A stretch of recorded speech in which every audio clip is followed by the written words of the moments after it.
অন্যদিকে নিয়োগ মামলায় ছুটির দিনেও শুনানি বিশেষ আদালতে।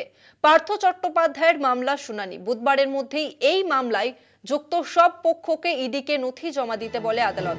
সব পক্ষকে নথি জমা দিল কিনা আদালতে জানাবে ইডি। সব পক্ষকে নথি জমা দিল কিনা আদালতে তা জানাবে ইডি। পার্থ চট্টোপাধ্যায়ের মামলা শুনানি বুধবারের মধ্যেই শেষ করতে হবে। এই মামলায় যুক্ত সব পক্ষকে ইডিকে নথি জমা দিতে হবে, এমনটাই কিন্তু নির্দেশ দিয়েছেন বিচারক। নিয়োগ মামলায় ছুটির দিনেও শুনানি বিশেষ আদালতে। পার্থ চট্টোপাধ্যায়ের মামলা শুনানি বুধবারের মধ্যে। এই মামলায় যুক্ত সব পক্ষকে ইডিকে নথি জমা দিতে বলে আদালত। সব পক্ষকে নথি জমা দিল কিনা আদালতে জানাবে ইডি।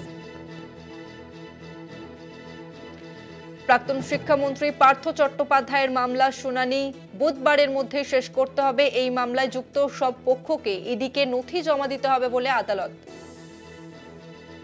সব পক্ষকে নথি জমা দিল কিনা আদালতে জানাবে ইডি। এই মুহূর্তে আমাদের সঙ্গে ফোন লাইনে রয়েছে প্রতিনিধি শুভঙ্কর মণ্ডল। শুভঙ্কর, ঠিক কি জানালো আজকে আদালত?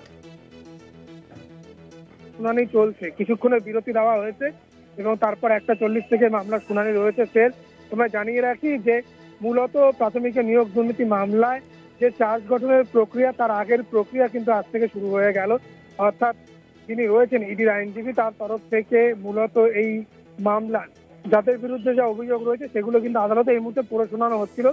একেবারে অ্যাকিউজ নাম্বার 1 থেকে 54 পর্যন্ত, তার মধ্যে বেশ কিছু কোম্পানি রয়েছে, বেশ কিছু ব্যক্তি রয়েছে, যেমন পার্থ চট্টোপাধ্যায়, অর্পিতা মুখোপাধ্যায় থেকে শুরু করে তাপস মণ্ডল, সুজয় কৃষ্ণ ভদ্র, এরকম বেশ কয়েকজনের কিন্তু অভিযোগ ইতিমধ্যেই পড়া হয়েছে, তাদের বিরুদ্ধে কি অভিযোগ রয়েছে। এবং একই সঙ্গে তোমায় জানিয়ে রাখি এই বিষয়টিতে আদালতে যেহেতু সুপ্রিম কোর্টের একটি নির্দিষ্ট ডিরেকশন রয়েছে যে অবিলম্বে তার কিন্তু চার্জ গঠন করে মামলা শুনানি শুরু করতে হবে, ট্রায়াল শুরু করতে হবে। সেই জন্যই কিন্তু এই মুহূর্তে আদালত সেই প্রক্রিয়াটি করতে গেছেন। যদিও আজকে ইডির তরফ থেকে বেশ কিছু ডকুমেন্ট কিন্তু ফের হার্ড ডিস্কে এবং সেই সঙ্গে পেন ড্রাইভে বেশ কয়েকজন অভিযুক্তকে দেওয়া হয়েছে তাদের আইনজীবী মারফত। তোমরা জানিয়ে রাখি অনেকেই জানিয়েছেন যে তাদের কাছে এই মুহূর্তে একেবারেই সময় তারা কম পেয়েছেন, যেহেতু আজকেও আমরা দেখতে পেয়েছি বেশ কয়েকজনের হাতে কিন্তু হার্ড ডিস্ক এবং পেন ড্রাইভ হ্যান্ডওভার হয়েছে। তো সেইখানে দাঁড়িয়ে স্বাভাবিকভাবে তারাও কিন্তু সময় পেয়েছেন। একই সঙ্গে পার্থ চট্টোপাধ্যায়, এই মামলা যিনি মূল অভিযুক্ত, সেই পার্থ চট্টোপাধ্যায় কিন্তু এই মামলা থেকে অব্যাহতি চেয়েছেন। অব্যাহতি চেয়ে তার আবেদন জমা পড়েছে আদালত। এবং শুধু তিনি নয়, আমরা দেখেছিলাম এর আগের দিন প্রায় 9টি এর অব্যাহতি চাওয়া হয়েছিল 9 জন অভিযুক্ত তরফ থেকে। আরো বেশ কয়েকজন অভিযুক্ত আজকে তারা এই মামলা থেকে অব্যাহতি চেয়ে তারা আবেদন করবেন।